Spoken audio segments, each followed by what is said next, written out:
आप देख रहे हैं यूएनएन। यूपी विधानसभा चुनाव नजदीक आते ही नेताओं की बयानबाजी भी शुरू हो गई, साथ ही साथ नेताओं के बड़े बड़े दावे भी शुरू हो चुके हैं। इसी कड़ी में अब हमारे साथ मौजूद है एनसीपी के general secretary RP Sharma ji. तो हम इनसे बात करेंगे और इनसे भी पूछेंगे कि विधानसभा चुनाव नजदीक है और एनसीपी भी उत्तर प्रदेश में है और एनसीपी की विधानसभा चुनाव में क्या प्रतिक्रिया है, हम सीधे इन्हीं से पूछेंगे। तो सर, सबसे पहले तो आपका स्वागत है हमारे चैनल पे। तो जैसे कि आप देख रहे हैं, बहुत दिनों से अखबारों में, न्यूज़ में हर तरह के नेता तरह तरह की बातें कर रहे हैं। कुछ सपा कह रही हमारी सरकार आएगी तो हम ऐसा करेंगे, बसपा कह रही हमारी सरकार आएगी तो हम ये करेंगे। तो एनसीपी का क्या उद्देश्य है, क्या रणनीति यूपी विधानसभा चुनाव को? देखिए, एनसीपी का तो मेन उद्देश्य यह है कि जिस समय जनता त्रस्त हो रही है महंगाई से, उसको पहले हम साधारण रूप से सब किसी को समान रूप से करेंगे, ताकि सब अमीर से लेकर गरीब तक सब लोग जो है अपने आप में खुशहाल जीवन व्यतीत करें। इस समय जो भी भाजपा कर रही है, जो लालीपाप जनता को दे रही है, उससे जनता खुश नहीं है, त्रस्त तो है ही, ये आपको भी पता है।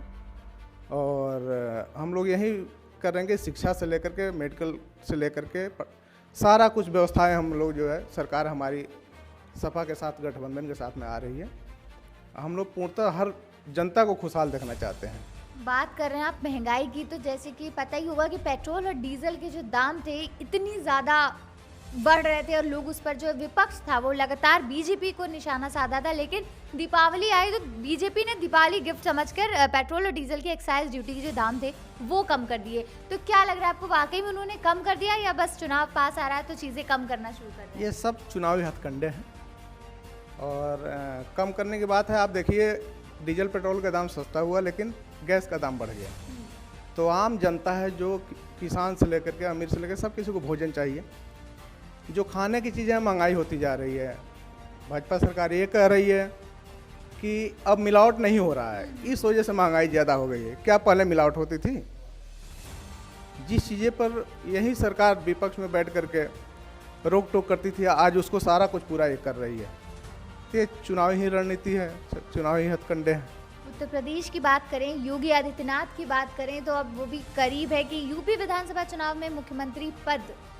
आपको क्या लग रहा है कि यूपी में अगर बीजेपी की बात करें तो बीजेपी क्या योगी को ही दोबारा सीएम बनाएगी या फिर कोई और चेहरे को आप देख रहे हैं, अगर बीजेपी की ही बात करें? देखिए, उत्तर प्रदेश में अखिलेश सरकार आ रही है, अखिलेश जी जो है मुख्यमंत्री बनेंगे और अखिलेश जी हर किसी को जो है खुशहाल जीवन दिया है। चाहे मेडिकल क्षेत्र हो, चाहे पुलिस विभाग हो, हर किसी को सुविधाएं दी हैं। और आज जो है उसी का सबका नाम बदल रहे हैं जोगी जी। ये कौन सी बढ़ोतरी हो रही है देश की? देश ज्यों कहते हैं पड़ी हुई है, नाम बदल कर प्रगति हो रही है, प्रगति हो नहीं रहा है कुछ। जितने भी इन लोगों ने विकास के लिए मुद्दा उठाए थे, कोई विकास का हो नहीं पाया है, ज्यों कहते हैं पड़े हुए हैं। लेकिन बीजेपी लगातार ये कह रही है कि पिछले 4.5 सालों में योगी जी ने जो उत्तर प्रदेश का जो डेवलपमेंट किया है वो लगातार बढ़ता जा रहा है। अर्थव्यवस्था की बात कर रहे हैं, बेरोजगारी की बात कर रहे हैं, लेकिन वो कह रहे हैं उन्होंने 4.5 साल में 4.5 लाख युवाओं को रोजगार दिया। उस पर क्या कहें?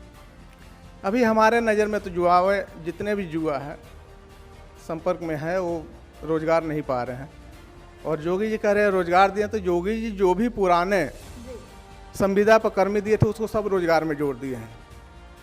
आज की हालात है कि अभी जो है हर किसी का जो भी ITI किए हुए हैं, फिटर किए हुए हैं, इन लोगों का एक मेला लगा हुआ था हर क्षेत्र में, बाराबंकी में भी लगा हुआ था, कई जगह लगा हुआ था। और उसको जो है इंटरव्यू करके लोग रख रहे हैं और इंटरव्यू करने के बाद उनको भी जोड़ के योगी जी कह रहे हैं कि हम नौकरी दे रहे हैं। तो ये नौकरी थोड़ा ही है, ये पब्लिक को छलावा है। मैं चाहता हूं कि आदमी स्वतंत्र होकर के, जो भी इन्होंने SME में ये कहा है कि मैं लोन बांटा हूं, कितने SME चालू हो गई? पुरानी फैक्ट्री जितनी है वो बंद पड़ी है, चाहे वो GST की मार हो, चाहे महंगाई की मार हो, चाहे पूंजी के अभाव हो, उसको चालू करने के लिए रिशेड्यूलिंग कोई सिस्टम ये बनाए जिससे कि व्यवसाय बढ़े, जिससे कि अपना अपना लोग व्यवसाय शुरू करें और उसमें जो है रोजगार मिले, उसको रोजगार कहेंगे। अब एनसीपी जो है, चुनाव नज़दीक आ गया है और एनसीपी भी लगातार अपनी जो है दस्तक देने के लिए तैयार है कि उत्तर प्रदेश में जो है चीज़ें चल रही हैं। तो एनसीपी और क्या नए मुद्दों के साथ यूपी विधानसभा चुनाव लड़ने की तैयारी में है?